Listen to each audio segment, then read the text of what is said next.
സ്വാമി ഗുരുരത്നം ജ്ഞാനതപസ്വി.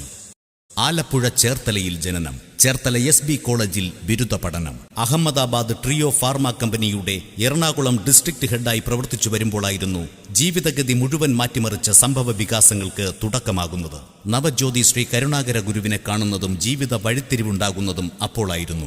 ശാന്തിഗിരി ആശ്രമം മെഡിസിൻ വിതരണ ശൃംഖലയിലൂടെ ആരംഭിച്ച സന്യാസ ജീവിതം വഴി സമൂഹത്തിന് നന്മയുടെ വഴികാട്ടിയായി.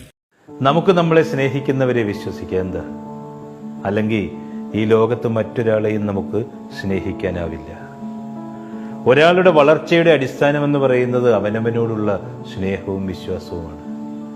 സ്വയം സ്നേഹിക്കാനും വിശ്വസിക്കാനും പഠിക്കുക. അത് അത്ര പ്രയാസമുള്ള കാര്യമൊന്നുമല്ല. സ്വാമിയുടെ പ്രവർത്തനങ്ങൾക്ക് മുതൽക്കൂട്ടായി ശാന്തിഗിരി ആശ്രമത്തിനു കീഴിൽ Shantigiri Siddha medical college, Palakkad Ayurveda medical college എന്നിവ ആരംഭിച്ചു. 2003 മുതൽ ആശ്രമം ബോർഡ് ഓഫ് ഡയറക്ടർ അംഗം. 2009 ശാന്തിഗിരി ആശ്രമം ഓർഗനൈസിംഗ് സെക്രട്ടറി. അന്നു മുതൽ ആശ്രമ പ്രവർത്തനങ്ങളുടെ സാരഥി, മികച്ച സംഘാടകനും പ്രാസംഗികനും സർവോപരി മോട്ടിവേറ്റർ കൂടിയായ നന്മയുടെ, സ്നേഹത്തിന്റെ, ശാന്തിയുടെ സന്ദേശവാഹകനായ സ്വാമി ഗുരുരത്നം ജ്ഞാനതപസ്വിക്ക് MGM അക്ഷര നഗരിയിലേക്ക് സ്നേഹസ്വാഗതം.